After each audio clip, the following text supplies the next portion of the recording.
আসসালামু আলাইকুম ওয়া রাহমাতুল্লাহি ওয়া বারাকাতুহু। আলহামদুলিল্লাহি রাব্বিল আলামিন ওয়াসসালাতু ওয়াসসালামু আলা নাবিয়িনা মুহাম্মাদিন ওয়া আলিহি ওয়া আসহাবিহি আজমাইন। ফাআউযু বিল্লাহি মিনাশ শাইতানির রাজীম। বিসমিল্লাহির রাহমানির রহিম। ফাসআলু আহলা যিকর ইন কুনতুম লা তা'লামুন। আমানতু বিল্লাহ। সম্মানীয় দ্বীনী ভাই ও বোনেরা, আমরা আল্লাহ তাআলার শুকরিয়া জ্ঞাপন করছি যে আল্লাহ তাআলা আমাদেরকে সাপ্তাহিক নিয়মিত আয়োজন আমাদের চলমান জুমাবারের আসন ইসলাম জানি এই চমৎকার অনুষ্ঠানটি শুরু করার তৌফিক দিয়েছেন। আমরা আলহামদুলিল্লাহ অনেক দিন ধরে প্রোগ্রামটি করে আসছি। যদিও শীতকাল এসে গেছে, আমাদের মাহফিলের সিজন অলরেডি শুরু হয়ে গেছে। আজকেও মাহফিল ছিল, কিন্তু আমাদের প্রশাসন অনুমতি দেয়নি, তাই করা যায়নি। বিভিন্ন জায়গাতে অনুমতি না পাওয়ার কারণে মাহফিলগুলো ঠিক আগের মতো শুরু করা হয়নি, বিদায় আমরা আমাদের লাইভ এখনও চালিয়ে যেতে পারছি আলহামদুলিল্লাহ। জানি না যে এটা আর আগামী সপ্তাহ থেকে করতে পারবো কি না। তবে আমরা যদি শুক্রবারে নাও পারি মাহফিলের কারণে, তাহলে অন্য দিন করার চিন্তা মাথায় রাখব। অথবা মাহফিলের সিজনে ঠিক এভাবে যদি করতে নাও পারি, প্রয়োজনে যখন গাড়িতে থাকবো, গাড়িতে থাকা অবস্থায় তখন করা যায় কিনা সেটাও ভাববো। আমরা সাপ্তাহিকভাবে এটা চালিয়ে যাওয়ার ইনশাআল্লাহ মানসিকতা আছে, কারণ এই প্রোগ্রামটি আলহামদুলিল্লাহ মুসলিম উম্মার জন্য অনেক উপকার হচ্ছে, এটাই অসংখ্য ভাইয়েরা জানিয়েছেন। আর দিন সম্পর্কে আসলে আমাদের জানাও দরকার, কারণ দিন মানতে হলে জানার বিকল্প নেই। তা আমরা শুরু করতে যাচ্ছি আমাদের আজকের পর্ব। যারা ইতিমধ্যে আমাদের সাথে জয়েন করেছেন সকলকে ধন্যবাদ জানাচ্ছি, এবং মেহেরবানি করে একটু শেয়ার করে দেবেন এই আবেদন রাখছি। এই কারণেই, এতে করে অন্য মুসলমান ভাই বোনেরা উপকৃত হবে ইনশাআল্লাহ। মুস্তফা নামে একজন ভাই জানতে চেয়েছেন, তিনি চাকুরি করেন, তাই ব্যস্ততার ভিতরে সময় কাটে। ফরজ নামাজ পড়ার পরে রাস্তায় যখন যেতে থাকেন চলমান অবস্থায় তাসবিহগুলো তিনি পড়তে পারবেন কিনা? হ্যাঁ ভাই, ফরজ নামাজ পড়ার পরে তাসবিহ পড়ে সুন্নাহ পড়া, এটাই হচ্ছে বিধান। রাসূল সাল্লাল্লাহু আলাইহি ওয়াসাল্লাম ফরজ নামাজের পরে যে আজকারগুলো, জিকিরগুলো করতেন, সেগুলো আপনি করবেন। যদি আপনি মনে করেন যে আপনি অফিসে গিয়ে বা বাসায় গিয়ে আপনি সুন্নাহ পড়বেন, সেটাও পারেন। আর চলমান অবস্থায় রাস্তায় আপনি তাসবিহগুলো পড়ে নিতে পারবেন, কোনো অসুবিধা নেই। ফাহাদ নামে একজন ভাই জানতে চেয়েছেন, মাগরিবের নামাজে তৃতীয় রাকাত পড়ে দাঁড়িয়ে গিয়েছে ইমাম সাহেব, লোকমা দেয়া হয়েছে কিন্তু তিনি লোকমা নেন নাই। চতুর্থ রাকাত পড়ে তারপরে সাহু সেজদা করেছেন, নামাজ হবে কিনা? ওলামায়ে আহনাফের মতে এই নামাজটা আবার পড়তে হবে। ওলামায়ে আহনাফ বলেন শেষ বৈঠক ফরজ। উনি যদি শেষ বৈঠক করতেন, তারপরে দাঁড়াতেন, তখন লোকমা দেওয়ার পরে লোকমা না নিতেন, তাহলে মাসালার মাঝে একটু ভিন্নতা আসতো। ওলামায়ে আহনাফও বলতেন যে হয়ে যেত, যেহেতু তিনি তৃতীয় রাকাতে শেষ বৈঠক করেছেন। যেহেতু শেষ বৈঠক করেন নাই, তাই তার নামাজটা বাতিল, ফরজ তরক হয়েছে। এই নামাজটা আবার দোহরাইয়া নিতে হবে। আর অন্যান্য মাসলাকের আলেমরা বলেন 4 রাকাত পড়েছে, সাহু সেজদা দিয়েছে, নামাজ হয়ে গেছে। তৃতীয় রাকাত পড়ে বসা উচিত ছিল, এটা ওয়াজিব ছিল। তো যেহেতু সেটা করেনি, 4 রাকাত পড়ে সাহু সেজদা দিয়েছে, নামাজটা হয়ে গেছে, আর দোহরাইতে হবে না। নীল নীরবতা এই আইডি থেকে জানতে চেয়েছেন, কারো শরীরের ছায়া যদি পড়ে পিছনে, আর এই ছায়ার উপরে অন্য কেউ যদি সেজদা করে, তাহলে কি গুনাহ হবে? না, সেজদা তো আল্লাহকেই করছে। যদিও সামনে যিনি দাঁড়িয়েছেন, যদি বাহিরে নামাজ পড়ে সূর্যের ছায়া তার গায়ে, সূর্যের আলো লাগবে, ছায়াটা বিপরীত দিকে পড়বেই। এই অবস্থায় ওই ব্যক্তির ছায়ার উপরে যদি সেজদা দেন, আপনি তো আর ব্যক্তিকেও দেন না, তার ছায়াকেও দেন না, সেজদা দিচ্ছেন আল্লাহ তাআলাকে। সুতরাং কোনো গুনাহ হবে না, অসুবিধা নেই। হাসান নূর নামক একজন ভাই জানতে চেয়েছেন, টাকার বিনিময়ে গরিব মানুষের সন্তান কিনে এনে লালন পালন করা যাবে কিনা? এটা ঠিক না। লালন পালন করা যাবে, কিন্তু টাকা দেয়াটা বা নেয়াটা এটা ঠিক না। কারণ সন্তান বেচা কেনা করা জায়েজ নেই। এটা মানুষের হুরমতের সাথে বেমানান। মানুষের যে সম্মান, ওই সম্মান নষ্ট হয়। বেচাকেনা মানুষ, এটা দাস দাসীদের প্রথা। সুতরাং যদি কেউ গরিব হয়, তার সন্তান লালন পালন করার সামর্থ্য নাই, তিনি মনে করেন যে এই সন্তানটা অমুক জায়গায় দিলে ভালো থাকবে, তিনি দিয়ে দিতে চান, তাহলে দিয়ে দিতে পারবেন। আরেকজন চাইলে লালন পালন করতে পারবে। কিন্তু এখানে টাকা পয়সার লেনদেন হওয়াটা মোটেও মানানসই নয়, এটা ভালো কাজ নয়। ফরহাদ নামে একজন ভাই জানতে চেয়েছেন, নামাজ এক সূরা দিয়ে শুরু করে ভুলে অন্য সূরায় যদি আমি চলে যাই, নামাজ হবে? হ্যাঁ, হবে, নামাজ হয়ে যাবে। কারণ আপনি তো কোরআন থেকে তেলাওয়াত করছেন, আর নামাজের মাঝে কোরআন তেলাওয়াত করা আবশ্যক। আল্লাহ তাআলা বলছেন, ফাকরাউ মা তায়াসসারা মিনাল কোরআন, তোমরা কোরআন থেকে যা সহজ সেটা পড়ো। তা আপনি কোরআনের ভিতরেই যেহেতু আছেন, সুতরাং হয়তো মুসাব্বার আয়াতে পড়লে অনেক সময় এক আয়াত থেকে আরেক আয়াতে চলে যায়, এক সূরা থেকে আরেক সূরাতে চলে যায়, নামাজ হবে, কোনো অসুবিধা নেই। আব্দুল কাদের ভাই জানতে চেয়েছেন, যে পালক সন্তান লালন পালন করে, লালন পালনকারীকে বাবা ডাকা যাবে? হ্যাঁ, বাবা ডাকা যাবে, কিন্তু বাবা পরিচয় দেয়া যাবে না। শুধুমাত্র ডাকলে কোনো অসুবিধা নেই। আমরা শ্বশুরকেও বাবা ডাকি, অনুমোদন আছে। ভিক্ষুক বাবা ডাকে, যার কাছে টাকা চায় তাকেই তো বাবা বলে। আমরাও নিজের সন্তানদেরকেও বলি, এই বাবা এদিকে আয়। আরব দেশেও এরকম প্রথা আছে, মুরব্বী মহিলাকে উম্মি বলে, সে তার চাচি নয়, তারপরও আম্মি বলে, এটা আছে প্রথা। কিন্তু বাপ পরিচয় দেয়া কবিরা গুনাহ। যদি কেউ বলে যে উনি আমার বাবা, অথচ উনি বাবা নয়, তাহলে তার উপর আল্লাহ লানত। রাসূলুল্লাহ সাল্লাল্লাহু আলাইহি ওয়াসাল্লাম বলেছেন, মানিদ্দাআ ইলা গায়রি আবিহি ফাআলাইহি লানাতুল্লাহি ওয়াল মালাইকাতি ওয়ান নাসি আজমাইন। মানিদ্দাআ ইলা গায়রি আবিহি, যে ব্যক্তি তার বাবা নয় এমন কারো দিকে বাবার নিসবত করলো, দাবি করলো বাবা হিসাবে, তার উপর আল্লাহর লানত, ফেরেশতাদের লানত, বিশ্ব মানবতার লানত। এই জন্য যারা পালক সন্তান পালেন তারা কিন্তু সাবধান। রাসূল সাল্লাল্লাহু আলাইহি সাল্লামের একজন পালক পুত্র ছিল যায়েদ বিন হারেসা।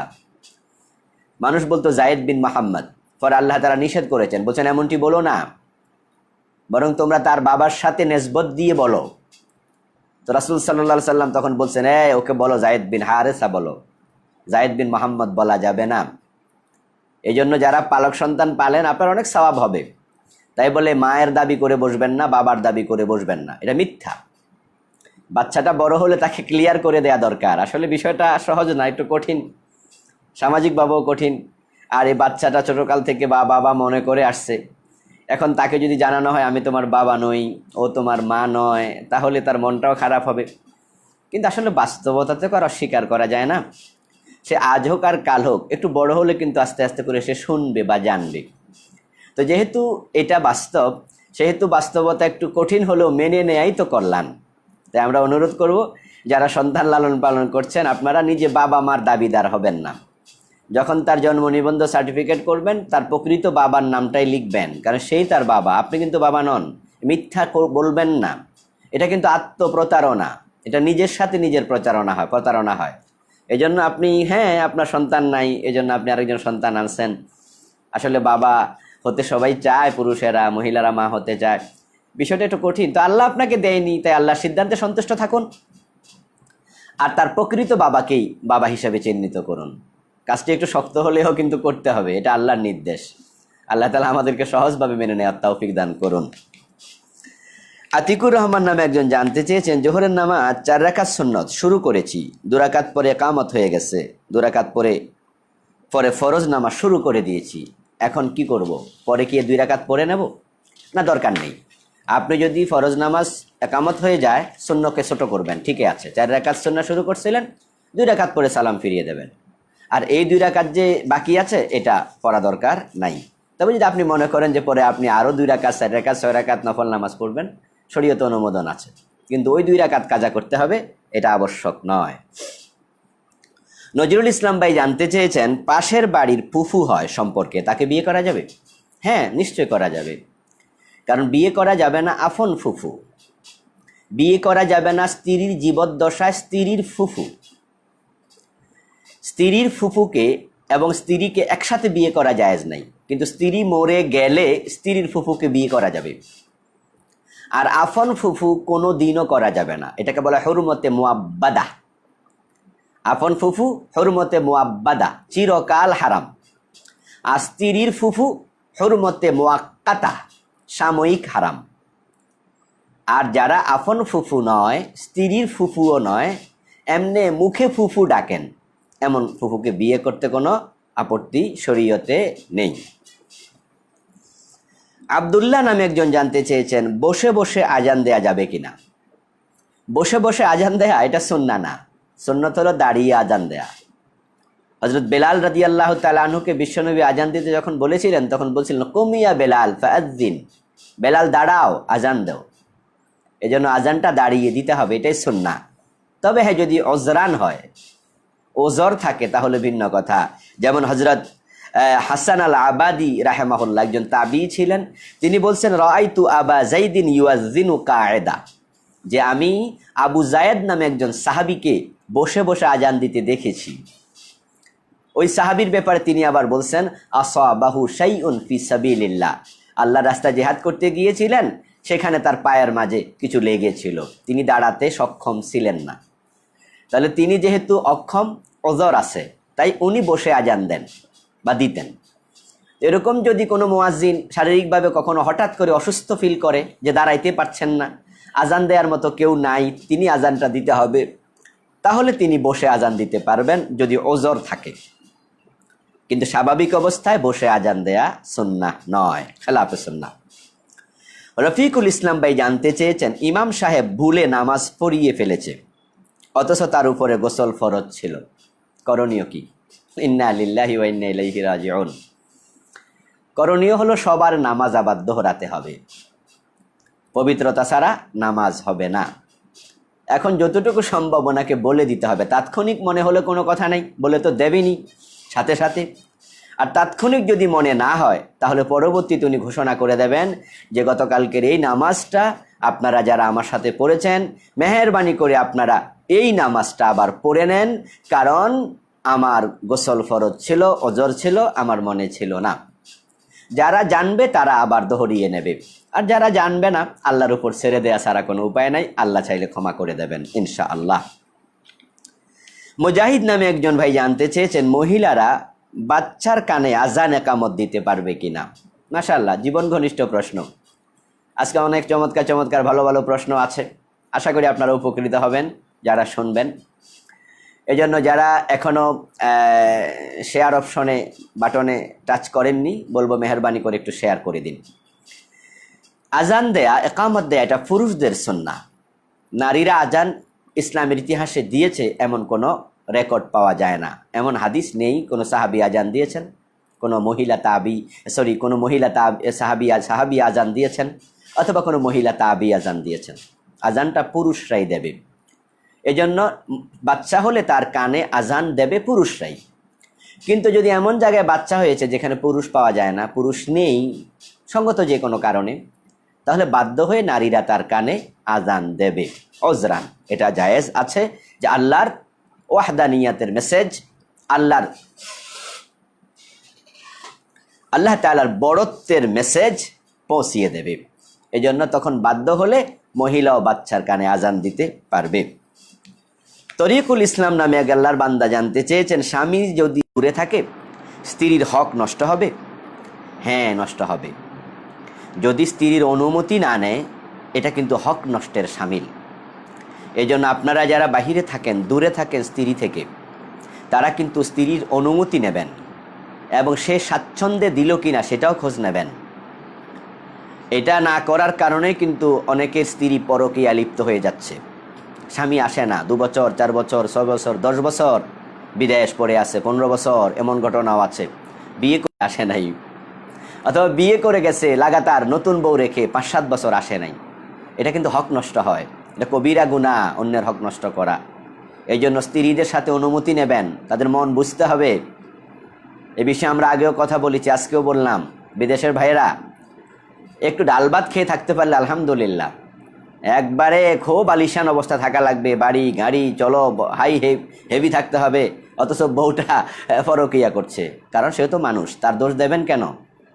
তার দেহের চাহিদা আছে না, শয়তান কি নাই? শয়তান তো মরে যায় নাই। এই জন্য আপনি বিদেশ চলে গেছেন, বউ শহরে থাকে, বাবা মার সাথেও থাকে না, বাজার করে দেয় পাশের প্লাটের ওই যে পরিচিত লোক, বাসার মালিক বাজার করে দেয়। আস্তে আস্তে ভাবি বলতে বলতে পরে কিন্তু তাদের সাথে সম্পর্কে জড়িয়ে যায়। আস্তে আস্তে এগোতে এগোতে পরে দেখা যায় যে একবারে জেনায় লিপ্ত হয়ে যায়। তাই সাবধান এ বিষয়ে, আশা করি সতর্ক থাকবেন। আলোর সন্ধান আইডি থেকে জানতে চেয়েছেন আহলে হাদিসরা সঠিক পথে আছে কিনা, এ বিষয়ে কিছু বলবেন।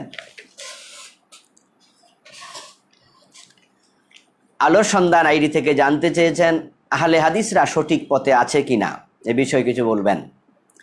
যারা আহলে হাদিস তারা হলো ওই সমস্ত ব্যক্তিবর্গ যারা হাদিসের বড় বড় পণ্ডিত। আহলু হাদিস হচ্ছেন ওই সমস্ত লোকেরা যারা হাদিসের চর্চায় নিজেকে নিয়োজিত করেছেন, যেমন ইমাম বুখারী, ইমাম মুসলিম, ইবনু মাজা, তিরমিজি, এই জাতীয় বড় বড় আলিম যারা, তারা আহলু হাদিস। তারা যেমন শাহ ওলিউল্লাহ আহলুল হাদিস, আনোয়ার শাহ কাশ্মীরি আহলুল হাদিস, এই জাতীয় যারা বড় বড় মুহাদ্দিস তারা আহলে হাদিস। আহলে হাদিস কোনো সম্প্রদায়ের নাম নয়। আহলে হাদিস হলো যারা হাদিসের পণ্ডিত, তাদের নাম, তারাই প্রকৃত হাদিস ওয়ালা। কিন্তু আমাদের দেশে এখন যে আহলে হাদিস আছে তারা অনেকে সূরা ফাতিহাও পারে না। 3 দিন বাইন্দা রাখলেও 2টা হাদিস বলতে পারবে না, কিছু জানে না হাদিসের, ওযুয়ে জানে না ভালো করে, বিড়ি টানে, মদ খায়, এমনও আছে। কি আমি আহলে হাদিস, এর মানে জন্মগত। উনার বাবারা মাযহাব মানতো না, উনিও মানে না, মাযহাব কি বোঝেও না, নামাজ কালেমাও বোঝে না। আহলে হাদিসদের মাঝে বেনামাজি আছে না, শত শত, ইসলামের ধারে কাছে নাই, নাম দিছে আহলে হাদিস। এটা হলো একটা গ্রুপ। এখন ওদের সবাই হকের উপরে আছে, সঠিক পথে আছে, এটা বলা যাবে না। এবং আহলে হাদিসরা সবাই খারাপ, এটা বলার কোনো সুযোগ নেই। যারা আমাদের দেশে বর্তমানে আহলে হাদিস নামে একটি গ্রুপ আছে, যাদেরকে সালাফি বলে, লামাযহাবি বলে, আহলে হাদিস বলে, বর্তমানে বলে সহিহ কিতাব, মানে ওদের নামের অভাব নেই। কোনটা যে দিবে ওরা নিজেরাই বুঝে উঠতে পারছে না, এক এক সময় এক এক নাম। এটা হলো নিজেদের ব্যাপারে নিজেদের আত্মবিশ্বাসের অভাব। তাই এক এক সময় ওনারা নিজেদেরকে এক এক নামে পরিচয় করছেন। এখন এই ভাইদের মাঝে আবার ভালো মানুষ অনেক আছে, আমি নিজেও জানি, আলহামদুলিল্লাহ, অনেকে খুব ভালো মানুষ এবং সহিহ হাদিসের আলোকেই জীবনযাপন করেন, শিরিক নাই, বেদাত নাই, এবং একামতে দিনের সাথে ওতপ্রোতভাবে জড়িত। রাষ্ট্রীয়ভাবে দিন দরকার, যেমনইভাবে ব্যক্তিগতভাবে দরকার, দুইটাকে সমানভাবে তারা দেখেন, এমন অনেক আহলে হাদিস আছে। এই জন্য গড়ে সবাইকে খারাপ বলা যাবে না, আবার আহলে হাদিস মানেই সবাই ভালো মানুষ এটাও বলা যাবে না। আশা করি বুঝতে পেরেছেন। জসিম নামে একজন ভাই জানতে চেয়েছেন ব্যবসা টিকিয়ে রাখার জন্য খারাপ মানুষের সাথে সম্পর্ক করা যাবে কিনা। হ্যাঁ যাবে, সম্পর্ক রাখা যাবে, কিন্তু খারাপ লোকের সাথে বন্ধুত্ব করা যাবে না। বন্ধুত্ব করা আর সম্পর্ক রাখা কিন্তু এক জিনিস না। এই জন্য বন্ধুত্ব করবেন মুত্তাকিদের সাথে।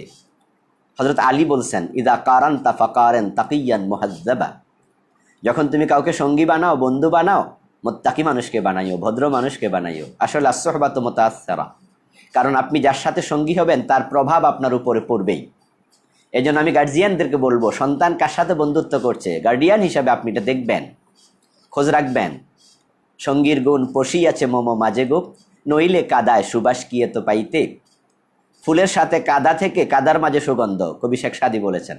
এটা একটি আপনার ভাবনার জগতের কথা আর কি। সৎসঙ্গে স্বর্গবাস, অসৎসঙ্গে সর্বনাশ। এই জন্য খারাপের সাথে সম্পর্ক রাখা যাবে, কিন্তু বন্ধুত্ব করা যাবে না। এমডি রবিন ভাই জানতে চেয়েছেন তাওবা কবুলের শর্ত কি কি। মাশাআল্লাহ, খুব ভালো প্রশ্ন। আমরা তাওবা করতে চাই। তাওবা কবুলের 1 নাম্বার শর্ত হচ্ছে আপনি যে বিষয়ে তাওবা করছেন সে বিষয়ে আপনি মুখলিস হবেন। তাওবাটা যেন মুখে না হয়, অন্তর থেকে হয়, ইখলাসের সাথে হয়। পীর সাহেব হুজুর তাওবা করাচ্ছে আর আপনি মুখে মুখে তোতা পাখির মতো বলে যাচ্ছেন, এটার নাম তাওবা নয়। বাবা মরে যাচ্ছে, ইমাম সাহেবকে দৌড়াইয়া নেয়, হুজুর হুজুর দৌড় মারেন, কি হয়েছে, আমার বাবা মরে যায়, একটু তাওবা করান। আর উনি যাইয়া বলে আর ওই লোক মুখে মুখে বলে, এটার নাম কি তাওবা? না। তাওবা আর নাদামা, তাওবা হলো লজ্জিত হওয়া, শর্মিন্দা হওয়া। আপনি লজ্জিত হবেন যে এই কাজটা করছি ঠিক হয় নাই। তাওবা হলো আর রুজু, ফিরে আসা, ওই অন্যায় আর করবেন না, ছেড়ে দেবেন। তাহলে তাওবা কবুলের শর্ত হলো ইখলাস থাকবে, আন্তরিকতার সাথে তাওবা করা, দ্বিতীয় শর্ত গুনাহ ছেড়ে দেওয়ার সিদ্ধান্ত নেওয়া। তৃতীয় শর্ত লজ্জার অনুভূতি নিজের ভিতরে তৈরি হওয়া। 4 নাম্বার শর্ত এই গুনাহ করা যাবে না এই সিদ্ধান্ত নেওয়া। 5 নাম্বার যদি পরের হক সম্পৃক্ত থাকে ওই হক ফিরিয়ে দেয়া। এই বিষয়গুলো করে যদি আমরা তাওবা করি ইনশাআল্লাহ তাওবা কবুল হবে। রফিক খান ভাই জানতে চেয়েছেন কোন কোন ক্ষেত্রে সমালোচনা করা যাবে, এটা গীবতের অন্তর্ভুক্ত হবে না। মাশাআল্লাহ, চমৎকার কথা। হ্যাঁ, গীবত হারাম, এটা আমরা জানি। যিকরুকা আখাকা বিমা ইয়াকরাহু, গীবতের সংজ্ঞা রাসূল সাল্লাল্লাহু আলাইহি সাল্লাম দিয়েছেন, তোমার ভাইকে তার অনুপস্থিতিতে এমনভাবে স্মরণ করলে যা শুনলে সে কষ্ট পাবে, অপছন্দ করবে। তাহলে এই জাতীয় গীবত আমরা করব না ইনশাআল্লাহ। কিছু কিছু গীবত জায়েজ আছে, যেমন আজ-জুলম। যদি কেউ কারোর উপর জুলুম করে তাহলে সে জুলুম করলে তো তার বিপক্ষে বলতেই হবে, গোপন রাখলে তো জুলুম আরও বেশি করবে। এজন্য যদি জালেমের বিপক্ষে অন্যের কাছে গিয়ে বলে সে আমার উপরে জুলুম করছে, এটা গীবত হবে না। তাগয়িরুল মুনকার, দ্বিতীয় শর্ত হলো অন্যায় প্রতিরোধ করার জন্য। কেউ অন্যায় করছে এলাকাতে, যে অন্যায় দিয়ে জাতি ক্ষতিগ্রস্ত হচ্ছে, এলাকাবাসী ক্ষতিগ্রস্ত হচ্ছে, তার অন্যায়টাকে মূলোৎপাটিত করতে হবে। গোপনে বললে এটা হবে না, তাই আপনি লোকদেরকে জানাবেন, আসেন আমরা প্রতিবাদ করি, প্রতিরোধ করি, তার ব্যাপারে বলি। এই যে আপনি জানাচ্ছেন ওর অনুপস্থিতিতে, এটা গীবত না, এটা জায়েজ। তাহযীরুল মুসলিমিন, আরেকটা কারণে গীবত করা জায়েজ তথা পিছনে কথা বলা যাবে, এটা গীবত নয়। আমরা বুঝার জন্য বলছি গীবত জায়েজ, কিন্তু এটা গীবত নয়। সেটা হচ্ছে মুসলমানদেরকে সতর্ক করা। অর্থাৎ অমুক অন্যায় করছে, ওই অন্যায়কারীর সাথে আপনি বন্ধুত্ব রাখছেন, অথবা সে আপনার ক্ষতি করতে চায়, আপনি জানেন না, তার সাথে চলছেন, তাহলে তার এই কথাগুলো বলে দেয়া যে অমুকের সাথে চলবেন না, অমুক আপনার ক্ষতি করছে বা আপনার ক্ষতি করতে পারে, তার স্বভাব ভালো না, অমুক কিন্তু চুরি করে, তার হাত টানার অভ্যাস আছে, বাম হাত চালায়, এই যে বলে দিলেন তার পিছনে, গীবত হবে না। এটা অন্য মুসলিমকে সতর্ক করলেন, ক্ষতি থেকে বাঁচালেন।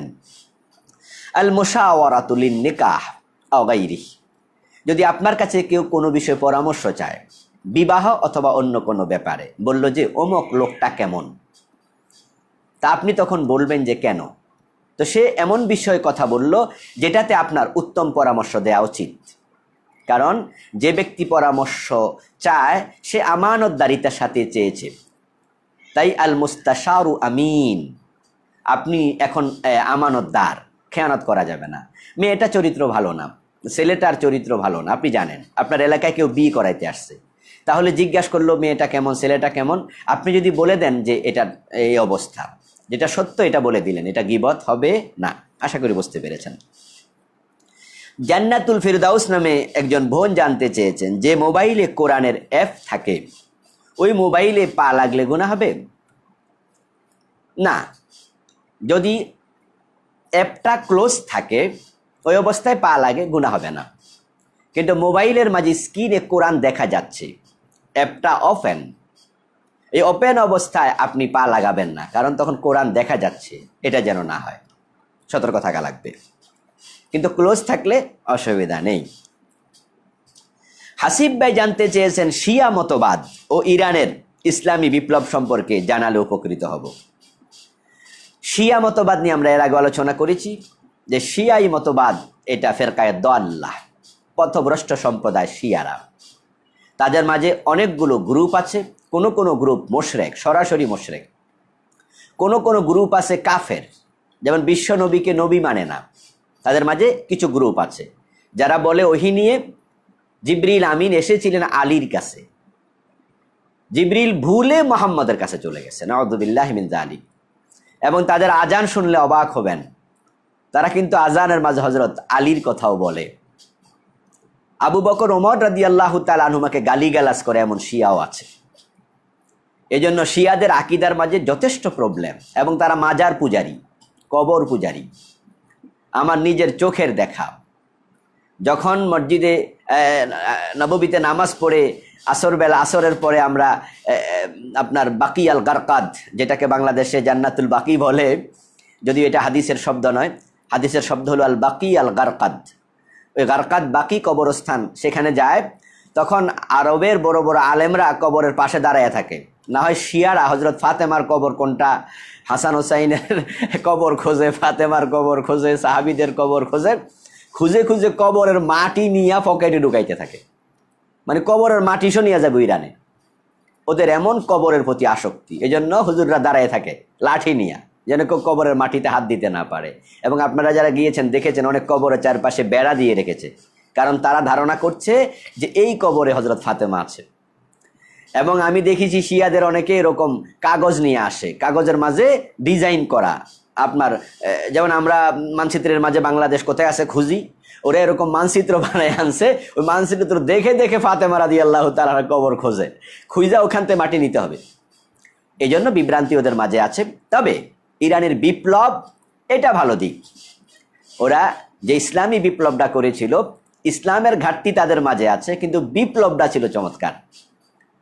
সেখানে আপনারা জানেন যে কোরআনের অনেকগুলো বিধান কার্যকর আছে।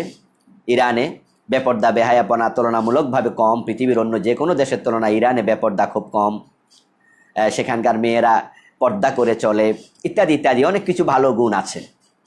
আমরা যার যতটুকু আছে ততটুকু স্বীকৃতি দিতে চাই। এটা এতেদাল, এটা ইনসাফ। আমরা সব খারাপ বললে তো ইনসাফের খেলাফ হবে। আমি নিজেই তো মতাদিল হলাম না, আমি ইনসাফকারী হলাম না, এজন্য সব খারাপ বলে দেবো এক চান্সে, এটা কিন্তু ঠিক মানসিকতা নয়। এজন্য আমরা তাদের বাস্তব সমালোচনাটুকুই করলাম। ইসলামী বিপ্লবটা শিক্ষার মতো, তাদের মাঝে তেজ আছে, খুব বিপ্লবী চেতনা আছে। এই জন্য আমরা যারা ইসলামের পক্ষে, আমরাও চাই ইসলামী বিপ্লব, ইসলামের বিজয়, সেটা আমরাও চাই। তো সেই হিসাবে যদি ওদের বিপ্লবটাকে আমরা সামনে রেখে এটাকে চেতনার একটি অংশ মনে করি, সেখান থেকে কিছু শিখার আছেন। আমরা যখন বাংলা লেখাপড়া করি, মাদ্রাসাগুলোও তো রবীন্দ্রনাথ ঠাকুরের বাংলা কবিতা আছে। তা আমরা রবীন্দ্রনাথ ঠাকুরকে পছন্দ করি না, সে হিন্দু ব্যক্তি হিসাবে, কিন্তু তার লেখা যদি শিখার মতো কিছু থাকে আমরাও তো পড়ি। অমুসলিম লেখকদের লেখাপড়া আমরা পড়ি, তাদের ভালো দিক থাকলে আমরা সেই ভালো দিকটা যদি আমি মনে করি কাজে লাগলো আমরা গ্রহণ করব। কিন্তু ঈমান আকীদাটা গ্রহণ করা যাবে না, সেটা দেখে শুনে গ্রহণ করতে হবে। ইমরান মৃদাবাই জানতে চেয়েছেন, কখন বুঝবো যে আল্লাহ আমাকে পরীক্ষা করছেন? মাশাআল্লাহ, চমৎকার প্রশ্ন। হ্যাঁ ভাই, যখন আপনি কোনো বিপদে পড়ে যাবেন, ক্ষতিগ্রস্ত হবেন, আত্মসমালোচনা করবেন যে আপনার কোনো অপরাধ ছিল, আপনার নিজের কারণে এটা হয়েছে, তাহলে তো বুঝবেন এটা পরীক্ষা না, যে আপনার নিজের কারণে হয়েছে, আপনার অপরাধের শাস্তি হিসাবেও আসেনি। তখন বুঝবেন আল্লাহ আপনাকে পরীক্ষা করছেন। তিনি কোরআন মাজিদে মোমেনদেরকে পরীক্ষা করবেন বলেছেন, অবাশশিরিস সাবিরিনও বলেছেন। আর মোমেনরা যেন ধৈর্য ধারণ করে, তাদেরকে সুসংবাদ দেওয়ার জন্য বিশ্বনবীকে আল্লাহ তাআলা আদেশ করেছেন। মুসাফির নামে এক আইডি থেকে জানতে চাওয়া হয়েছে, অজুর অঙ্গগুলো যদি একবার করে ধৌত করি অজু হবে? নিশ্চয়ই হবে। একবার করে ধৌত করা ফরজ, 3 বার ধৌত করা সুন্নাহ, 3-এর অধিক ধৌত করা ইসরাফ, তাবযীর, পানির অপচয়, এটা খেলাফে সুন্নাহ। এই জন্য আপনি বারবার ধোয়া দরকার নেই। 3 বার ধুইছে, 4 বার ধুইছে, 5 বার ধুইছে, সন্দেহ ওয়াসওয়াসা তৈরি হয়, ধুইছি নাকি, ঠিকঠাক লাগছে তো? আমি আমার এক ওস্তাদকে দেখতাম, ওস্তাদ এখনও বেঁচে আছেন, অসুস্থ আছেন, আল্লাহ সুস্থ করে দিন আমার ওস্তাদকে। ওনাকে দেখতাম উনি ধুইত 1 বার, 2 বার, 3 বার, দেখতাম যে 4 বার, 5 বার।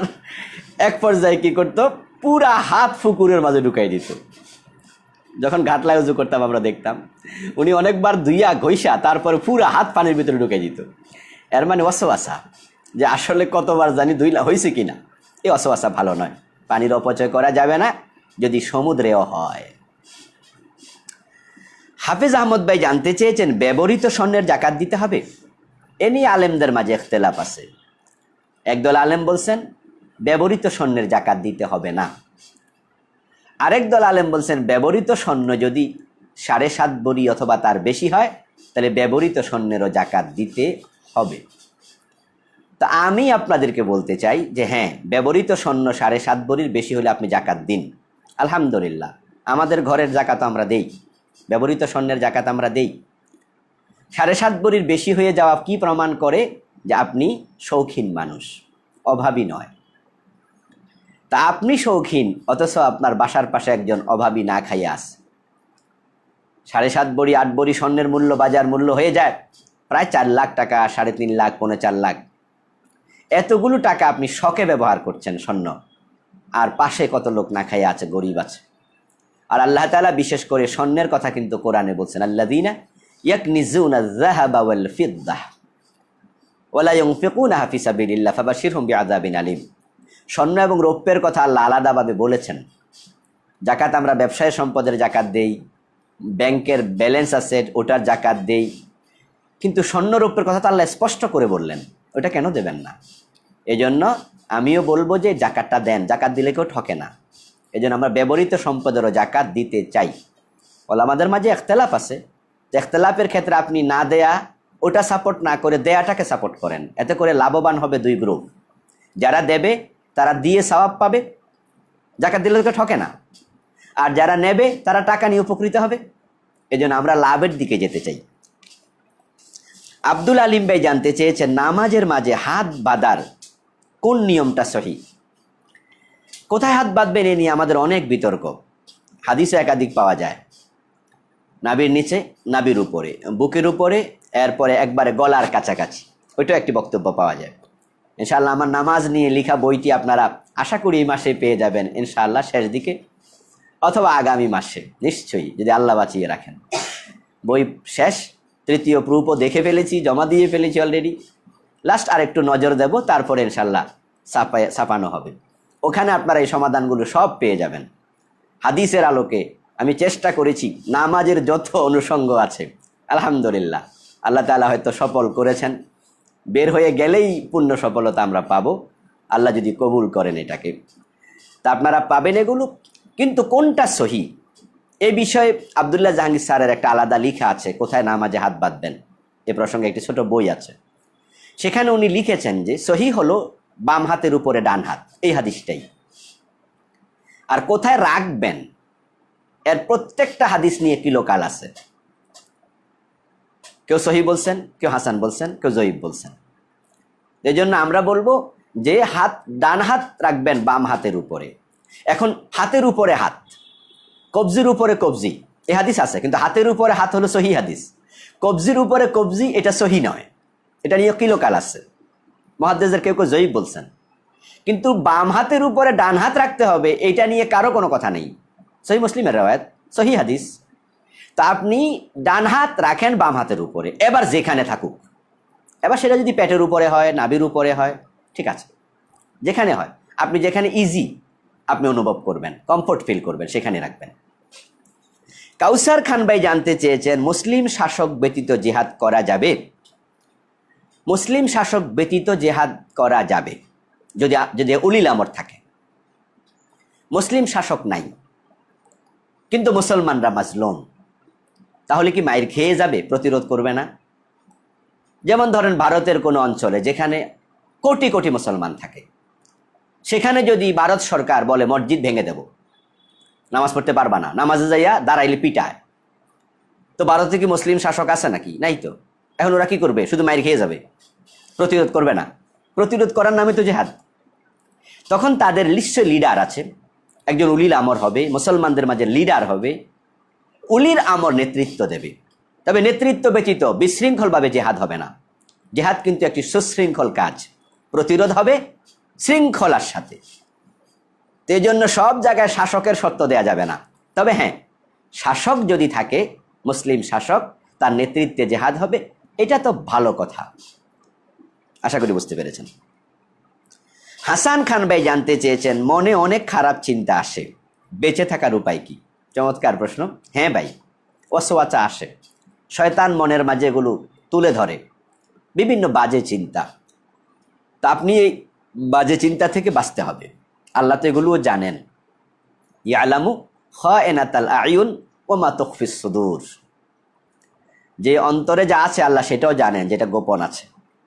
এই জন্য মনকেও পরিষ্কার রাখতে হবে। সেই জন্য কি করতে হবে? বেশি বেশি আউযুবিল্লাহি মিনাশ শাইতানির রাজিম, আউযুবিল্লাহি মিনাশ শাইতানির রাজিম পড়বেন। হাদিসে আছে, শায়তান জাসিমুন আলা কলবি বানি আদম ইযা যাকারাল্লাহ খানাসা ওয়া ইযা গাফালা ওয়াসওয়াসা। শয়তান বনি আদমের কলবের চারদিকে ঘাপটি মেরে বসে থাকে।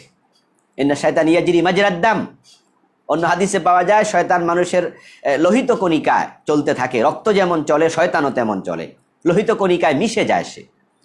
অনেক পাওয়ার আল্লাহ তাকে দিয়েছেন আমাদের পরীক্ষার জন্য। এই জন্য আপনি যখন ওয়াসওয়াসা ফিল করবেন, মনের মাঝে খারাপ চিন্তা আসবে, তখন শয়তান থেকে আশ্রয় চাইবেন এবং আল্লাহর কাছে বারবার বলবেন যে আল্লাহ আমার মনকে কন্ট্রোল করার তৌফিক দাও। আহমেদ হোসেন ভাই জানতে চেয়েছেন, কবরস্থানে না গিয়ে ঘরে বসে বসে কবরস্থানের দোয়া পড়া যাবে? কবরস্থানের জন্য ভিন্ন কোনো দোয়া নেই। কবর জিয়ারতের নিয়ম আমরা বলেছি, সালাম দেয়া, তারপরে আপনি দোয়া করবেন নাসআলুল্লাহ লানা ওয়া লাকুমুল আফিয়া, তোমাদের জন্য ক্ষমা চাই, আমাদের জন্য ক্ষমা চাই। তা আপনি কবরস্থানের দোয়া বলতে আলাদা কোনো দোয়া নেই। আপনি ঘরে যে দোয়া করেন কবরস্থানে গিয়ে সে দোয়া করবেন, রব্বিরহামহুমা কামা রব্বায়ানি সগীরা, আপনি ঘরে বসে করতে পারবেন। এই জন্য আপনি কবরস্থানে গেলে স্পেশালি সালামটা দেবেন। আর বাকি দোয়া সব জায়গায় করা যায়, ঘরে বসেও করা যাবে, কোনো অসুবিধা নেই। হাবিব নামে একজন ভাই জানতে চেয়েছেন, ব্রিক ফিল্ডের মালিককে অগ্রিম টাকা দিয়ে ইট বানানোর জন্য, পরবর্তীতে ইট বানানো হলে কম দামে ইট আনবো ঘর বানানোর জন্য, জায়েজ হবে? হ্যাঁ, জায়েজ হবে। হাদিসে আসছে ইযা ইখতালাফান নাওয়ান ফাবিউ কাইফা শি'তুম, জিনিস যখন ভিন্ন হবে তখন তোমরা তোমাদের নিজস্ব চিন্তার আলোকে বেচাকেনা করো যেভাবে মনে চায়, জিনিস এক হওয়া যাবে না। আপনি টাকা দিছেন, পরে ব্রিকফিল্ডের মালিক ইট বিক্রি করে আপনাকে আরো টাকা বেশি করে কিছু দিছে, হাজা হারাম, এক জিনিস হয়ে গেল, জিন্স এক হয়ে গেল। টাকায় টাকা বেশি আনা যাবে না, লবণে লবণ বেশি আনা যাবে না, গমে গম বেশি আনা যাবে না। খেজুর দিয়েছেন কাউকে, সে বেশি খেজুর দিছে, বেশি আনা যাবে না। ওয়াল ফাদলু রিবা, বেশিটা হলো সুদ।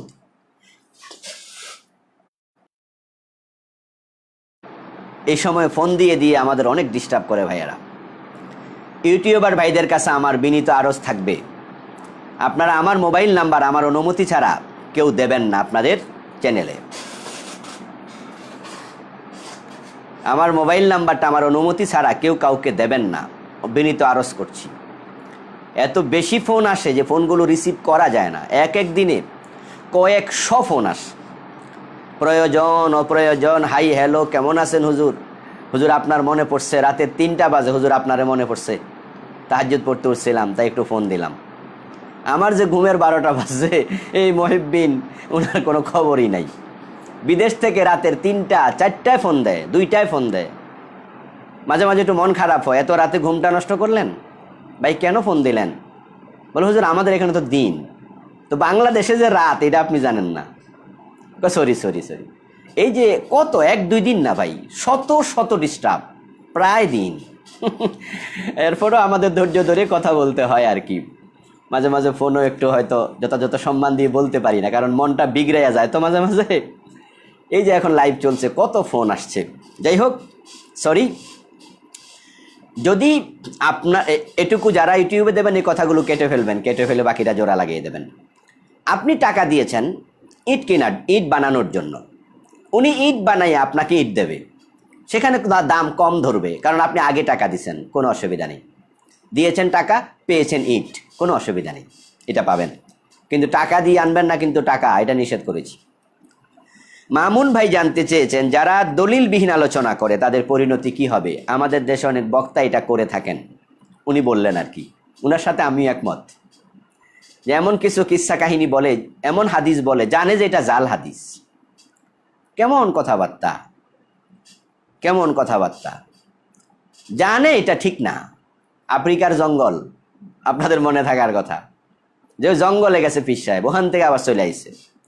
আচ্ছা উনি কি সাথে ছিলেন? এই যে কিস্সা বললেন, এইভাবে আরো কত কিস্সা, উনি একা না, যদিও উনি বলেছেন, জাস্ট উদাহরণ দিয়েছি বুঝার জন্য। কিস্সাওয়ালা হুজুরের অভাব নাই, মনে রাখবেন প্রত্যেকটা কথার জবাব আল্লাহর কাছে দিতে হবে। জাল হাদিস বলবেন, রাসূল কি বলেছেন? মান কাযাবা আলাইয়া মুতাআম্মিদান ফালিয়াতাবাব্বা মাকআদাহু মিনান নার। যে ব্যক্তি ইচ্ছা করে জেনে শুনে আমার ব্যাপারে মিথ্যা বলে, জাল হাদিস বলে, সে যেন তার স্থান জাহান্নামের মাঝখানে বানায়। এই হাদিসটা কিন্তু মুতাওয়াতির, একবারে গ্রহণযোগ্য, অকাট্য হাদিস। এই জন্য যারা কিস্সা কাহিনী বলছেন জেনে শুনে বলবেন। হ্যাঁ, মাঝে মাঝে কিছু কিস্সা বলা লাগে, সত্য কিস্সা বলবেন। আর যদি আপনি কনফিউজ থাকেন যে কিস্সাটা সত্য কিনা, তাহলে আপনি বলবেন যে শুনেছি। আমি অমুক থেকে শুনেছি বা এক জায়গায় শুনেছি, বা একটা বইতে আপনি যদি পড়ে কিস্সা বলেন, বলবেন একটা বইতে পড়েছি, এরপরে কিস্সাটা বলেন, তাহলে মানুষ বিশ্বাস করতেও পারে, নাও করতে পারে। কিস্সা থেকে ইবরতটা নেবে, কিস্সাটাকে সত্য মনে করবে না। কিন্তু আপনি এমনভাবে বলছেন যে মনে হচ্ছে একবারে সত্য কথা, এমনভাবে বলে দিলেন, অথচ দলিলবিহীন, রেফারেন্সবিহীন। সাবধান, কারণ আল্লাহ তাআলা কিছু বক্তার জিব্বা কাটবেন, এটাও কিন্তু হাদিসে আছে। আল্লাহ আমাদের হেফাজত করুক। জাবের নামে একজন ভাই জানতে চেয়েছেন, তেলাওয়াত অশুদ্ধ হলে নামাজ বাতিল হয়, এটা আমরা জানি। আমাদের দেশের অধিকাংশ মানুষের তেলাওয়াত তো অশুদ্ধ, তাদের নামাজের কি খবর? হ্যাঁ, বাতিল, বাতিল। আল্লাহু আকবার, আস্তাগফিরুল্লাহ আল আযীম। যে তেলাওয়াতে লাহানে জলি যদি হয়, সূরা ফাতিহা তেলাওয়াত করলে লাহানে জলি, এটা আবশ্যক, নামাজের মাঝে পড়তে হবে, সূরা ফাতিহা পড়তেই হবে। কিন্তু লাহানে জলি, আপনি তো শেষ, নামাজ বাতিল। কোরআন পড়া যেমন ফরজ, বিশুদ্ধভাবে পড়াও ফরজ। এক লোক নামাজ পড়ছে, অজু করে নাই, নামাজ হবে? বলে না, কারণ নামাজ পড়া ফরজ, অজু করাও ফরজ। তো কোরআন পড়া ফরজ, শিখতে হবে, পড়তে হবে, আবার বিশুদ্ধ তেলাওয়াত ফরজ। লাখ লাখ মুসল্লির তেলাওয়াত ঠিক নাই। আস্তাগফিরুল্লাহ। এই দেশে এটা বেশি, বাংলাদেশে এটা খুব বেশি। কোরআনের প্রতি মানুষ অনেক বেশি গাফেল। এজন্য এটা সাবধান, সতর্ক হবেন। বেশি কিছু তো লাগে না আমার ভাইয়েরা, আপনি সূরা ফাতিহা আর 4টা ছোট ছোট সূরা আপনি বিশুদ্ধ শিখে ফেলেন। যারা একবারে পারে না আর কি, তাদের ব্যাপারে বলছি। আপনি সূরা নাস, সূরা ফালাক, সূরা আসর, সূরা কাউসার, আপনার যে ছোট ছোট সূরাগুলো যেগুলো একটু ভালো লাগে, পড়তে সহজ মনে হয়, আপনি শিখে ফেলেন, তাহলে তো নামাজ হয়ে যাবে। 70-80 বছর নামাজ পড়ে কপালে কালো দাগ ফেলে দিলেন, সূরা ফাতিহাটাই পারেন না, আপনার নামাজ আল্লাহ নেবে কেন? আল্লাহ কি ঠেকায় পড়ছে নাকি? আপনি যে আল্লাহর বিধানকে গুরুত্ব দেন না, আল্লাহ কি এটা বোঝে না? সাবধান হয়ে যাবেন। এজন্য যারা তেলাওয়াতে সমস্যা আছেন, আমি বিনীত আরজ করব, আজকেই আপনি সিদ্ধান্ত নেন যে আরে এটা তো আর করবো না। হুজুরের সাথে কথা বলেন, হুজুরকে বলেন যে আমাকে তেলাওয়াত শিখিয়ে দেন। ইয়াসিন আরাফাত ভাই জানতে চেয়েছেন, সূরা ফিলের আলোকে কেউ যদি বলেন, যেখানে আল্লাহ বলছে আলাম তারা কাইফা ফাআলা রাব্বুকা বিআসহাবিল ফিল, হে নবী আপনি কি দেখেননি আপনার রব হাতিওয়ালাদের সাথে কি আচরণ করেছে? এ দেখেননি, এ কথার অর্থ হলো রাসূল উনার মায়ের পেটে থেকেই আসহাবে ফিলের কাহিনী দেখেছেন। এজন্য আল্লাহ বলছে আপনি কি দেখেননি। তাদের এই বক্তব্য কি সঠিক? একবারে ভুল, এই বক্তব্য মোটেও সঠিক নয়। রাসূল সাল্লাল্লাহু আলাইহি সাল্লাম মায়ের পেট থেকে ঘটনা দেখছে, কারণ আসহাবে ফিলের ঘটনা ঘটেছিল বিশ্বনবীর জন্মের 50 দিন আগে, তিনি তখন মায়ের পেটে ছিলেন, এটা সত্য কথা। কিন্তু এই কথার অর্থ তিনি মায়ের পেট থেকে দেখেছেন, এটা বাজে একটা কথা। বিশ্বনবী গায়েব জানে, এই আয়াতগুলো দিয়ে এরা বলতে চায় যে তিনি মায়ের পেটে থেকে দেখতে পারলে মদিনা থেকে দেখতে পারবেন না কেন? তারা বলতে চায় তিনি মায়ের পেট থেকে যদি দেখতে পারেন, কেমনে হস্তির ঘটনা ঘটেছে, তিনি মদিনা থেকে কেন দেখতে পারবেন না? এটা তাদের বাজে চিন্তা। এখানে আলাম তারা মানে আলাম তা আলাম, হে নবী আপনি কি জানেন না? আমি আল্লাহ যেহেতু জানাইছি তা আপনি জানেন। তার দলিল কোরআনের আরেকটি আয়াত, যেখানে আল্লাহ সূরা আম্বিয়ার 30 নম্বর আয়াতে বলছেন, আওয়ালাম ইয়ারাল্লাযীনা কাফারু আন্নাস সামাওয়াতি ওয়াল আরদা কানাতা রাতকা ফাফাতাকনাহুমা, কাফেররা কি দেখে নাই আকাশ এবং জমিন একত্রে ছিল, আমি আল্লাহ সেটাকে পৃথক করেছি। তাহলে কাফেররাও গায়েব জানে, আকাশ এবং জমিন আল্লাহ বলা বানানোর আগে একসাথে ছিল, যেটাকে বিজ্ঞানীরা বিগ ব্যাং থিওরি বলে। মহা একটি কর্ষের মাধ্যমে, মহা একটি নাদের মাধ্যমে, মহা ধ্বনির মাধ্যমে, একটি বিকট আওয়াজের মাধ্যমে পৃথিবী সৃষ্টি হয়েছে। এটা বিজ্ঞানীদের ধারণা, বিগ ব্যাং থিওরি, আপনারাও জেনে থাকবেন এটা। তা আল্লাহ বলছে আকাশ জমিন একসাথে ছিল, ফাফাতাকনাহুমা, আমি আলাদা করেছি। কাফেররা কি দেখে না? দেখে নাই? লাম ইয়ারা, তারা কি দেখে নাই? এটা মাঝি সিগা, লাম আসলে মোজারে মাঝি হয়ে যায়, আপনারা জানেন। তাহলে কাফেররা কোথায় ছিল? রুহের জগতে। তাহলে রুহের জগৎ থেকে ওরা দেখছে, তাহলে ওরা তো গায়েব জানে। কোরআন শরীফের আয়াতকে মিস কোট করছেন আপনারা, মিস কোট করছেন। মুফাসসিররা, আমি দেখা মতো একজন মুফাসসিরও বলেনি রাসূল গায়েব জানে। আলহামদুলিল্লাহ, ডজন খানেকের বেশি তাফসির আল্লাহ পড়ার সুযোগ দিয়েছে, যদিও সবগুলো একবারে A to Z পড়েছি তা নয়, কিছু তাফসির পড়েছি পুরাটাই, আলহামদুলিল্লাহ। একবারে বিসমিল্লাহর বা থেকে নাসের সিন পর্যন্ত পুরাটা পড়েছি, এমন 2-3টা তাফসির হয়তো হবে। কিন্তু এছাড়া তো আরও অনেকগুলো তাফসির পড়েছি, হয়তো 30%, 50%, 80%। কিন্তু এই আয়াতের তাফসিরে আমার জানা মতো অথবা ভিন্ন আয়াতের তাফসিরে রাসূল গায়েব জানেন এমন কথা একজন মুফাসসির বলেছেন আমি দেখিনি। কিভাবে বলবেন? সরাসরি কোরআনের বক্তব্য, আকাশ জমিন আল্লাহ ছাড়া কেউ গায়েব জানে না। কুল লা ইয়ালামু মান ফিস সামাওয়াতি ওয়াল আরদিল গায়বা ইল্লাল্লাহ। বলুন আকাশ জমিন আল্লাহ ছাড়া কেউ গায়েব জানে না। এই আয়াতের বিরুদ্ধে মুফাসসিররা কিভাবে কথা বলবেন? বুক কাঁপবে না? এই জন্য ওরা বলতেছে মায়ের পেট থেকে দেখছেন, এগুলো একবার বাজে কথা। এখানে অর্থ হলো আলাম আলাম ইয়া আলাম আল্লাযীনা কাফারু, কাফের যারা তারা কি জানে না আকাশ জমিন একসাথে ছিল, আমি আলাদা করছি। তা আমি আল্লাহ জানাইছি, তারাও জানছে। তাহলে সব জায়গায় রুইয়াত দেখা অর্থে নয়, জানা অর্থেও কোরআনে আছে। আল মামুন ভাই জানতে চেয়েছেন, কারো বিয়েতে কাবিন এবং মহরানা কোনোটাই হয়নি, কাবিন রেজিস্ট্রি হয়নি, মহরানা নির্ধারিত হয়নি, এখন কি হবে? মহরানা নির্ধারিত যদি নাও হয়, কাবিন নাও হয়, বিয়ে হয়ে যাবে। বিয়ের কাবিন তো এখন নতুন একটি সিস্টেম, আইনগত একটি বিষয়। কিন্তু আগে তো বিয়ে হতো ইজাব কবুল, সাক্ষী মুখে বলছে একজন প্রস্তাব আমি বিয়ে করতে চাই অথবা বিয়ে করাতে চাই, আর মেয়েটা বলছে কবুল, দুইজন সাক্ষী ছিল, হয়ে গেছে। লিখালিখি ছিল না, আজ থেকে 200-300 বছর আগে হয়তো ছিল না, এখন ছিল, আছে। বিয়ে হয় নাই, হয়েছে। আর যদি সেখানে মহরানা নির্ধারিত না থাকে তাহলে মোহরে মেসাল সাব্যস্ত হবে। মোহরে মেসাল কি? মোহরে মেসাল হলো ওই মেয়ের আপন বোন যদি থাকে বিবাহিতা, তার মোহর যাহা, এই মেয়ের মোহরও হবে তাহা। নির্ধারণ করা হয়নি, তাই সেটাই সাব্যস্ত হবে।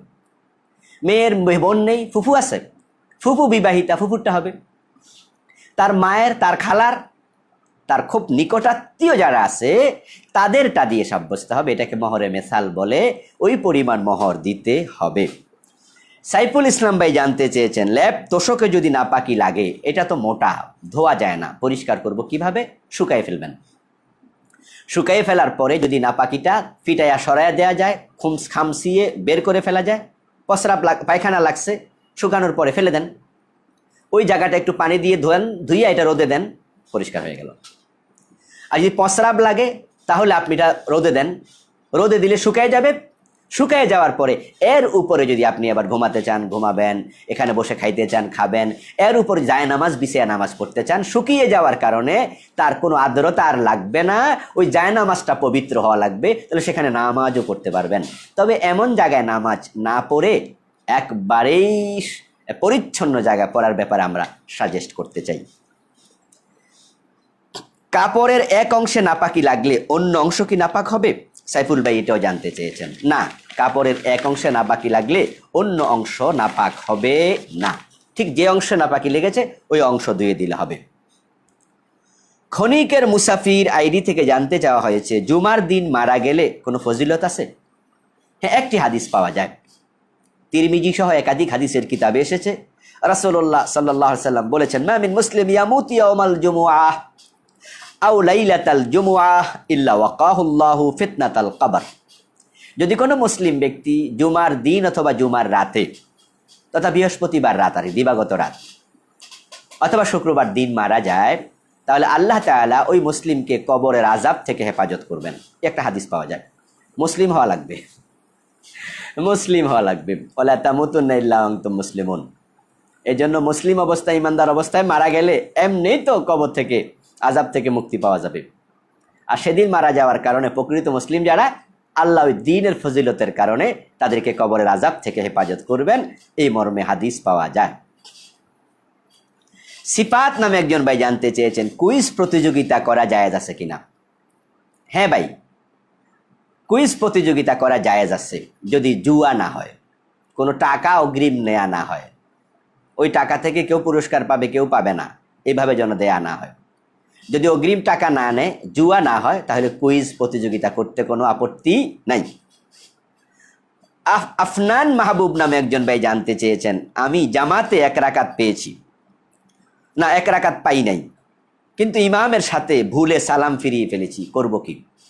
আপনি দাঁড়িয়ে যাবেন, দাঁড়িয়ে 1 রাকাত পড়বেন, পরে আপনি সাহু সেজদা দিয়ে দেবেন, তাহলে কোনো অসুবিধা নেই। গাজী মামুন ভাই জানতে চেয়েছেন, মসজিদের জন্য ওসিয়ত করেছে জমি দেবে, কিন্তু পরবর্তী সন্তানেরা কিছু দিয়েছে কিছু দেয় নাই, গুনাহ হবে? হ্যাঁ, গুনাহ হবে যদি ওসিয়তকৃত জমিটা উনার টোটাল সম্পদের 1/3 ভিতরে হয়। যদি ওই ওসিয়তকৃত সম্পদ 1/3 বাহিরে হয় তাহলে না দিলেও গুনাহ হবে না। ধরেন আছে 90 টাকা, হ্যাঁ, তাহলে তিনি 3 ভাগের 1 ভাগ, ধরেন 75 টাকা, তাহলে বলতে সুবিধা হবে। 90ও বলা যাবে, 75ও বলা যাবে, 3 × 30 = 90। তিনি ওসিয়ত করছেন 30 টাকা, এর ভিতরে 30 অংশ তার টোটাল সম্পদের 90-র মাঝে, তাহলে আপনি ওসিয়ত পূরণ করতে হবে, আপনি না গুনাহগার হবেন। আর যদি এমন হয় যে তিনি ওসিয়ত করছেন যা সেটা 35%, তার অধিকার আছে 1/3, ওসিয়ত করতে পারবে মৃত্যুর সময় 1/3। এখন বেশি করলে তার ওসিয়ত পূর্ণ করা আবশ্যক নয়, গুনাহ হবে না। মা বাবা নামাজ পড়ে না, তাদেরকে কৌশলে চাপ দিয়ে নামাজ পড়ানো যাবে? রেজাউল ভাই জানতে চেয়েছেন। হ্যাঁ, কৌশলে চাপ দেয়া যাবে, বেয়াদবি করা যাবে না। কৌশলে চাপটা কি হতে পারে? মানসিক, যে বাবা তুমি কিন্তু নামাজ পড়ো না, মা নামাজ পড়ে, তাই মাকে আমি এই মাসে 10,000 টাকা দিছি, তুমি নামাজ পড়ো না, তোমার কিন্তু এত টাকা দেবো না, তোমার 2,000 কম দিলাম, আগামী মাসে নামাজ পড়বা, তোমার 12,000 দেবো। এই যে মানসিক চাপ, কৌশল, উদ্বুদ্ধ করা, এই জাতীয়ভাবে করা যাবে। কারণ বাবা মা নামাজ না পড়ার অর্থ কি? জাহান্নামের দিকে যাচ্ছে। তা সন্তান হিসাবে জাহান্নাম থেকে বাঁচানোর চেষ্টা আপনি করবেন। মুরব্বী হওয়ার কারণে চাপ দিতে পারছেন না, তাই কৌশলে যদি আপনি চান, আমি জাস্ট একটা উদাহরণ দিলাম, কৌশলে চাইলে আপনি এটা করতে পারেন। শাকিল ভাই জানতে চেয়েছেন, মাগরিবের নামাজের আগে নাকি 2 রাকাত সুন্নাহ আছে, কতটুকু সঠিক? মাগরিবের নামাজের আগে 2 রাকাত সুন্নাহ, 2 রাকাত নামাজ সাহাবায়ে কেরাম পড়তেন, কেউ কেউ, এটা হাদিসে আছে। পড়তেন না, এটাও হাদিসে আছে। রাসূল সাল্লাল্লাহু আলাইহি সাল্লাম নিজে পড়েছেন মাগরিবের আগে 2 রাকাত সুন্নাহ, এমন কোন হাদিস আমার চোখে পড়েনি। কিন্তু রাসূল পড়তে নিষেধ করেননি। 2-1টি হাদিস পাওয়া যায় তিনি পড়তে বলেছেন, লিমান শাহ, যে চায়। তবে তিনি এটা সুন্নায় পরিণত হোক এটা পছন্দ করতেন না। এ মর্মে সাহাবীদের বক্তব্য পাওয়া যায় যে আল্লাহর নবী নিজে পড়েননি, আমাদের নিষেধও করেননি, আবার 2-1 জায়গায় পড়তে বলেছেন, কিন্তু এটা প্রতিদিন হোক, সুন্নায় পরিণত হোক, এটাও তিনি পছন্দ করেননি। সত্যের বিজয় হবেই, এই আইডি থেকে জানতে চেয়েছেন, প্রবাসে চাকরি করি, নামাজের সময় পাই না, করণীয় কি? না না না দোস্ত, এই ওজর গ্রহণযোগ্য না। বলা যাবে না যে সময় নাই। নামাজকে বলো না কাজ আছে, কাজকে বলো আমার নামাজ আছে। এমন চাকরি ছেড়ে দিতে হবে যে চাকরি গেলে নামাজ হবে না। কারণ চাকরিতে দেয় বেতন, আর আল্লাহ দিয়েছে অক্সিজেন, নাইট্রোজেন, কার্বন ডাইঅক্সাইড, চোখ, কর্ণ, নাসিকা, নিঃশ্বাস শেষ, চাকরি থাকবে না। অ্যাক্সিডেন্ট করেন, 2 হাত অকেজো হোক, চাকরিটা থাকবে না। 2টা পা নষ্ট হয়ে যাক, চোখ 2টা নষ্ট হয়ে যাক, চাকরিটা থাকবে না। তাহলে যে আল্লাহর এত অঙ্গ প্রত্যঙ্গ পাইলেন, যা দিয়ে চাকরি করছেন, সে আল্লাহকে সেজদা দেবেন, এটার সময় নাই। এই ওজর গ্রহণযোগ্য না। নামাজ ছেড়ে দিয়ে মোমেন থাকা যায় না, আপনাকে বুদ্ধি করে বের করতে হবে। ফসরাবে ধরলে কি চাকরি অবস্থা কি ফসরাব করেন না? কি ফ্যান্টে করে দেন নাকি? মোটেও না। তাহলে ফ্যান্টে ফসরাব করেন না। যতই ব্যস্ত হোক, টয়লেটে যান, পায়খানা করতে যান, খাওয়ার ক্ষুধা লাগলে খাইতে যান। এগুলোর ইম্পর্টেন্সই আপনার কাছে আছে, নামাজেরটা নাই। বুদ্ধি আপনাকে করতে হবে যে কিভাবে নামাজটা পড়তে হবে। আমার পড়তেই হবে। অজু অবস্থা থাকবেন, যেখানে চাকরি করছেন সেখানে দাঁড়িয়ে নামাজ পড়ে ফেলবেন, রাস্তা দাঁড়িয়ে নামাজ পড়ে ফেলবেন। জায়গাটা পবিত্র হইলে হয়। নামাজের বিছানা নাই তো কি হয়েছে, মাটির মাঝে পড়া শুরু করে দেবেন। এই গত 2-3 দিন আগে এক জায়গায় রওনা দিয়েছিলাম, ড্রাইভার সাহেব, আমি আমার সাথে এক ফতিক আসরের টাইম দেখি চলে যাচ্ছে, মসজিদ খুঁজে পাচ্ছি না। আমি জানি মসজিদটা দূরে, বললাম যে রাস্তায় দাঁড়ায় যাও। রাস্তার মাঝে দাঁড়ায়া, বিছানা টিছানা কিছুই ছিল না, পড়ে ফেলছি রাস্তার মাঝেই, আলহামদুলিল্লাহ। কারণ এটা ফরজ, এটা হালকাভাবে নেওয়া যাবে না। এই আর কি বন্ধু, যদি আপনি চান যে এটা আমি করব, আপনি পারবেন ইনশাআল্লাহ। দুলাল নামে একজন ভাই জানতে চেয়েছেন কতটুকু দূরে গেলে কসরের নামাজ পড়বো। এ নিয়ে ওলামাদের ইখতিলাফ আছে। ওলামায়ে হানাফের ফতুয়া হলো 48 মাইল, 77 কিলোমিটার। কোনো আলেমরা বলছেন 36 মাইল, কেউ 12 মাইলের কথাও বলেছেন। ইনশাআল্লাহ আমার বইতে এগুলো পাবেন, বিস্তারিত হাদিস সহ। এই জন্য ওই আলোকে আপনারা পড়তে পারবেন। মুজাম্মেল ভাই জানতে চেয়েছেন যদি কাউকে ব্যবসার জন্য টাকা দেই, লাভের অংশ দুজনে সমান সমান ভাগ করে নেই, জায়েজ হবে? হ্যাঁ, পার্টনার হলে জায়েজ হবে, শুধু লাভের না, লসেরটাও নিতে হবে। আপনি এমনি তার 2 লাখ টাকা দিলেন, সেই ব্যবসা করে আপনারে কিছু লামসাম দিচ্ছে, জায়েজ হবে না। আবার বলবেন যে আমি লাভ হইলে আসি অর্ধেক অর্ধেক, লসে নাই, তাও জায়েজ হবে না। মানে আপনিও একজন ব্যবসায়ী হওয়া লাগবে, মোদারাবা, পার্টনারশিপে ব্যবসা। এই সিস্টেমে যদি আপনি টাকা দেন, অর্ধেক কেন, আপনি বললেন যে তোমার আছে যা সম্পদ তার মাঝে আমি 5 লাখ দিলাম, তো টোটাল সম্পদের 5 লাখের রেশিও, টোটাল ফজির মাঝে 5 লাখ যোগ হলো, তোমার আছে 30 লাখ, তাহলে 35 লাখ 100 দিয়ে ভাগ দাও, যা হবে ওই 5 লাখের টাকা আমাকে দিবা। লস যদি হয় ওই 5 লাখের লস আমিও দেব। আপনি পার্টনার হবেন, তাহলে জায়েজ হবে। এন কে মামুন জানতে চেয়েছেন রুকু এবং বৈঠকে তাশাহুদে দৃষ্টি থাকবে কোথায়? রুকুতে থাকবে সেজদার জায়গায়, আর তাশাহুদের বৈঠকে থাকবে আপনার রানে, কোলে, আঙ্গুল যে তোলা দেবেন ইশারা, হাদিসে পাওয়া যায় আঙ্গুলের মাথা রাসূলের দৃষ্টি অতিক্রম করতো না, উনি ওদিকে তাকাতেন, কোলের দিকে তাকালেই আঙ্গুলের দিকে চোখ যাবে। ইমরান ভাই জানতে চেয়েছেন ইঁদুর খাঁচায় বন্দি করে পানিতে চুবিয়ে মারা যাবে? হ্যাঁ, যাবে, অসুবিধা নেই। তবে আগুন দিয়ে পোড়াতে নিষেধ আছে। আপনি যদি বিভিন্ন রকমের পোকামাকড় মারতে চান পানি দিয়ে পারবেন, পানি দিয়ে মারতে অসুবিধা নেই। বাইরে মারতে চান লাঠি দিয়ে, কোনো অসুবিধা নেই। হ্যাঁ, হাদিসে আছে উকতুলুল মুযী ক্বাবলাল আযা, কষ্টদায়ক বস্তু কষ্ট দেওয়ার আগে মেরে ফেলো। পারবেন আপনি? সাপ মারবেন লাঠি দিয়ে পিটাইয়া, পারবেন। তো ইঁদুর বক্সবন্দি করলেন, পানিতে চুবাইলেন, মরে গেল, অসুবিধা নেই। কিন্তু আগুন লাগানো হাদিসে নিষেধ আছে যে তোমরা আল্লাহর শাস্তি দিয়ে শাস্তি দিও না, আর আল্লাহর শাস্তি স্পেশালি হলো আগুন, এই জন্য আগুন দিয়ে পোড়াতে নিষেধ আছে। তামিম হুসাইন ভাই জানতে চেয়েছেন ঘুমের কারণে যথাসময়ে ফজরের নামাজ পড়তে পারিনি, পরে পড়লে কি কাজা হবে? হ্যাঁ, কাজাই তো হবে, কিন্তু এই কাজার কারণে আপনি গুনাহগার হবেন না, যেহেতু আপনি টের পান নাই, অনিচ্ছাকৃত। সময় মতো পড়াকে বলা হয় আদাব, সময় চলে গেলে পড়লে বলা হয় কাজা। তাহলে আপনি যেহেতু সূর্য ওঠার পরে পড়ছেন, তো ফজরের নামাজের সময় তো আগে, সূর্য ওঠার আগে, তা কাজা তো বটেই, কাজা হয়েছে, কিন্তু আশা করি গুনাহ হবে না।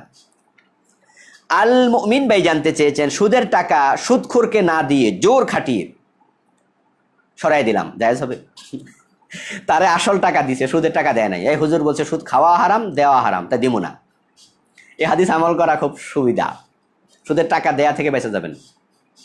কিন্তু এই সুদের টাকাটা যে দেন নাই, সুদে যে টাকা আনছেন, ওই টাকাটা আপনি যদি না দেন তাহলে নিজে খাইলেন, সেটা তো না জায়েজ। এই জন্য আপনি যদি তাকে দিতে নাও চান যে সুদ ভাই আমি দেব না, আমি ওয়াজ জানতাম না, এখন ওয়াজটা শুনছি, সুদ দেয়া হারাম, তা তোমাকে সুদ আমি দেব না, ওই টাকাটা আমি ফকিরকে দিয়ে দিলাম, সওয়াবের নিয়ত করলাম না, তোমারও সুদ দেব না, সুদ খাওয়া হারাম, তুমিও সুদ খাইও না। আপনি জোর খাটায় যদি সামর্থ্য থাকে নাও দিতে পারেন, কিন্তু আপনি নিজে ভোগ করতে পারবেন না। সোয়াইব ভাই জানতে চেয়েছেন ঘুমালে বোবায় ধরে, ইসলামের দৃষ্টিতে এটা কি সঠিক কথা? কারণ বিজ্ঞানের দৃষ্টিতে এটাকে বলা হয় স্লিপিং প্যারালাইজড, অথচ আমরা বলি বোবায় ধরছে। তা আমার যতটুকু ধারণা, এ নিয়ে কোরআন হাদিসে কোনো আলোচনা আছে আমার চোখে পড়েনি, কিন্তু ঘুমালে মাঝে মাঝে চাইপা ধরে, আমারও 2-1 বার ধরছে জীবনে, কারোর প্রতি রাতে ধরে, মাসে 1-2 বার ধরে, খুব কষ্ট, নিঃশ্বাস নেওয়া যায় না, হাত পাও নাড়ানো যায় না, এমনভাবে চাইপা ধরে।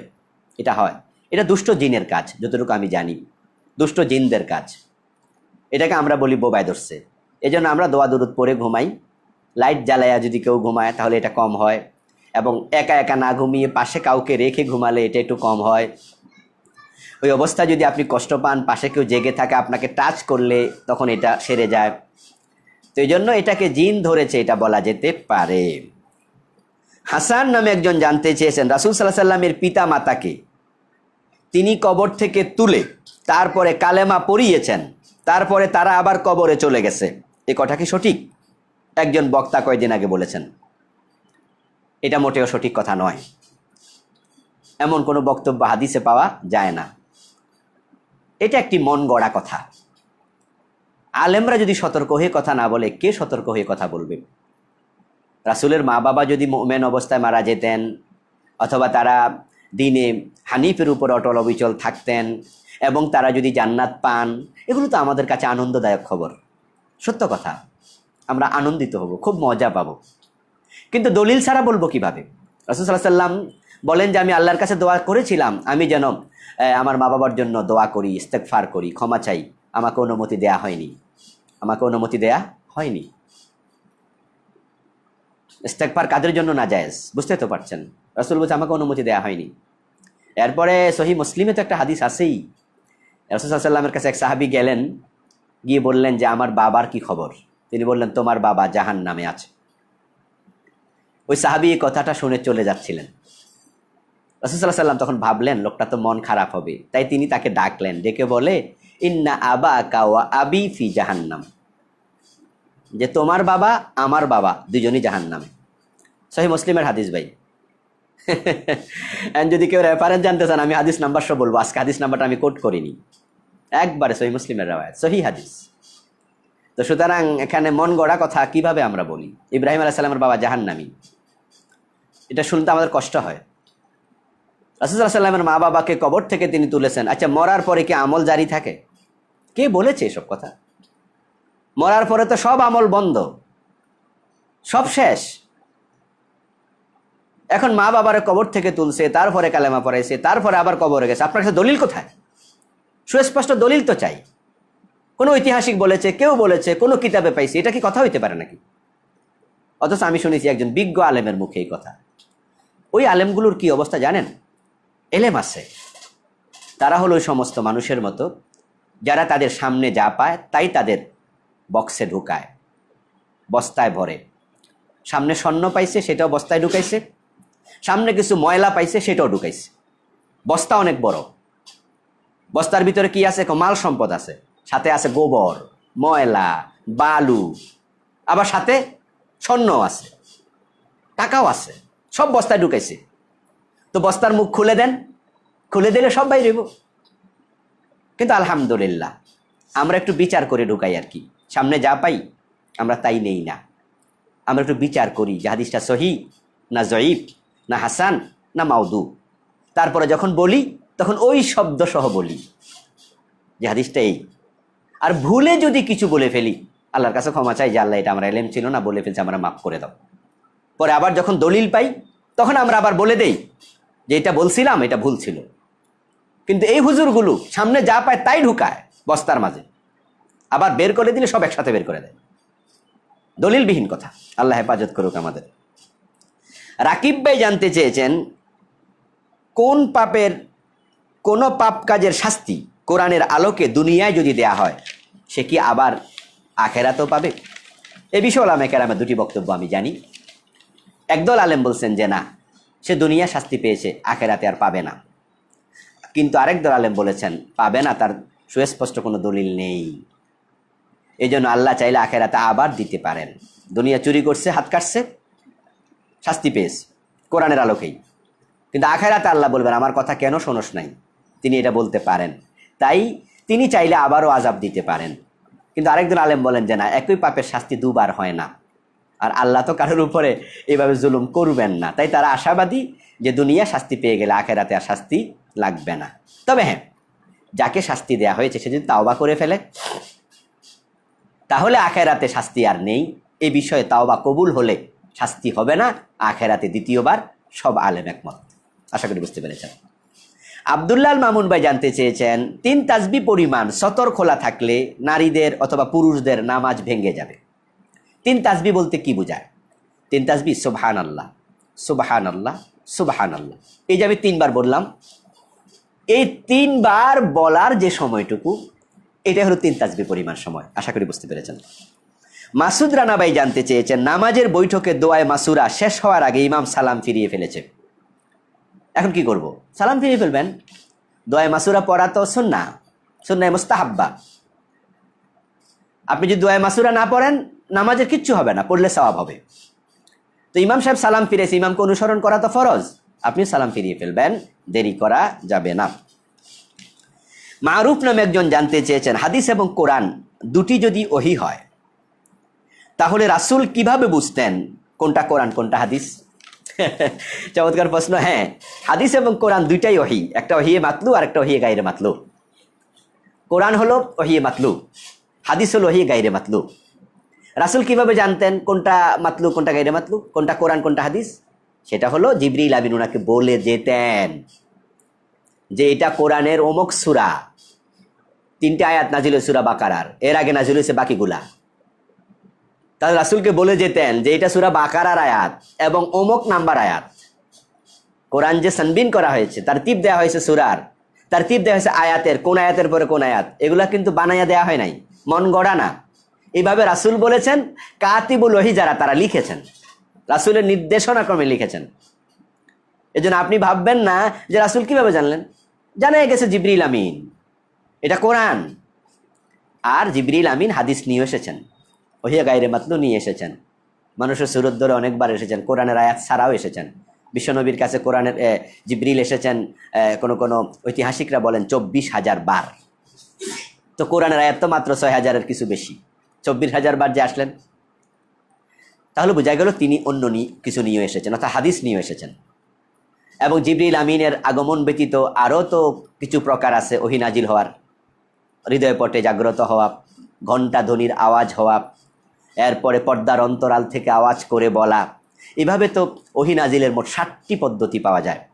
জিবরিল তো তার মাঝে একটি অথবা দুটি, একটা হলো একটি পদ্ধতি হলো নিজস্ব সুরতে, আর একটা হলো মানুষের সুরতে। তাহলে বাকি পদ্ধতি তো ওহী আসতো, এগুলো কোরআন নয়। কোরআন জিবরিলের মাধ্যমে এসেছে এবং জিবরিল বলে যেতেন, রাসূল এইভাবে বুঝতে পারতেন কোনটা ওহী কোরআন কোনটা ওহী হাদিস। আশা করি বুঝতে পেরেছেন। সম্মানীয় ভাইয়েরা, অনেকেই প্রশ্ন করেছেন এবং প্রশ্ন এখনো চলছে, সবার জবাব তো একদিনে দিতে পারবো না। আশা করি যে জবাবগুলো আমরা দিয়েছি আপনারা উপকৃত হবেন ইনশাআল্লাহ। এটা আমার জন্য সাদাকায়ে জারিয়া হিসাবে আল্লাহ কবুল করবেন, আমি এই প্রত্যাশাও করি। এবং উত্তর যারা চেয়েছেন পাননি, মন খারাপ করবেন না, ইনশাআল্লাহ আরেকদিন পেয়ে যাবেন। আর লাইভ চলাকালে আমি প্রশ্ন নেই না, উত্তরও দেই না, এটা বলেছি আমি গত লাইভেও। আপনারা একটু মেহরবানি করে বৃহস্পতিবার থেকে খেয়াল রাখবেন আমার আইডিতে, আমার পেজে, তো সেখানে আমি একটা নোটিশ করি, যারা প্রশ্ন করতে চান প্রশ্ন করুন, সেখানে লিখিত প্রশ্ন করে ফেলবেন। হ্যাঁ, তখন আমরা ইনশাআল্লাহ সেখান থেকে নিয়ে আপনাদের প্রশ্নের জবাব দেওয়ার চেষ্টা করব। তো আজকে এই পর্যন্তই থাকলো। যারা সালাম দিয়েছেন ওয়ালাইকুম আসসালাম ওয়া রাহমাতুল্লাহি ওয়া বারাকাতুহু, যারা দোয়া করেছেন আমিও দোয়া করি আপনাদের জন্য, আপনারাও দোয়া করবেন। আমাদের এই ভালোবাসা যেন জান্নাতের কারণ হয়, আর সে আজিমের নিচে থাকার ব্যবস্থা যেন এই ভালোবাসার কারণে আল্লাহ করে দেন। আল হুব্বু ফিল্লাহ ওয়াল বুগদু ফিল্লাহ, জাযাকুমুল্লাহ আহসানাল জাযা। যদি সুস্থ থাকি, বেঁচে থাকি এবং মাহফিল না থাকে, তাহলে আগামী মাহফিল তো আছেই, যদি করতে না পারি তাহলে আগামী শুক্রবারে ইনশাআল্লাহ আমরা আবার নোটিশ দেব। বৃহস্পতিবারেই এই নোটিশের আলোকে আবার শুক্রবারে দেখা হয়ে যাবে এই সময়। সুবহানাকাল্লাহুম্মা বিহামদিক, আশহাদু আল্লা ইলাহা ইল্লা আনতা, আস্তাগফিরুকা ওয়া আতুবু ইলাইক। ওয়াসসালামু আলাইকুম ওয়া রাহমাতুল্লাহি ওয়া বারাকাতুহু।